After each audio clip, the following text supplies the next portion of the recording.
আজি পবিତ୍ର দেবস্ନାନ ପୂର୍ଣ୍ଣିମା ବା ମହତୀ ଜ୍ୟେଷ୍ଠ ସ୍ନାନ ଉତ୍ସବ ଅବସରରେ ଶ୍ରୀକ୍ଷେତ୍ର ପୁରୀରେ ମହାପ୍ରଭୁଙ୍କ ଐତିହାସିକ ସ୍ନାନଯାତ୍ରା ଭକ୍ତି ଓ ଆଧ୍ୟାତ୍ମିକ ପରିବେଶ ମଧ୍ୟରେ ସମ୍ପନ୍ନ ହୋଇଛି। ବିଶ୍ୱରେ ଏହା ଏକମାତ୍ର ଦେବଯାତ୍ରା ଯେଉଁଠାରେ ଭଗବାନଙ୍କ ସ୍ନାନକୁ କେନ୍ଦ୍ର କରି ମହା ଉତ୍ସବ ପାଳନ କରାଯାଏ। ସାଧାରଣ ଦିନରେ ପ୍ରତିବିମ୍ବ ସ୍ନାନ ହେଉଥିବା ବେଳେ ଆଜି ମହାପ୍ରଭୁଙ୍କ ପ୍ରତ୍ୟକ୍ଷ ସ୍ନାନ ନୀତି ଅନୁଷ୍ଠିତ ହୋଇଛି।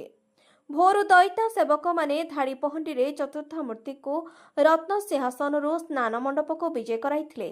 ଶାସ୍ତ୍ରୀୟ ପରମ୍ପରା ଅନୁସାରେ ଦେବଯାନ ମାର୍ଗର ସୁନାକୂଅରୁ ସଂଗୃହୀତ 108 କଳସ ପବିତ୍ର ଜଳରେ ବିଭିନ୍ନ ମହୌଷଧି ମିଶ୍ରଣ କରି ଅଭିମନ୍ତ୍ରିତ କରାଯାଇଥିଲା।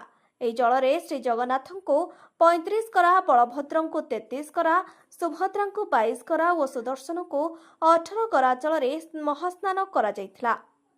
ସ୍ନାନ ନୀତି ପରେ ଗଜପତି ମହାରାଜ ପାରମ୍ପରିକ ଛେରା ପହଁରା ନୀତି ସମ୍ପାଦନ କରିଥିଲେ।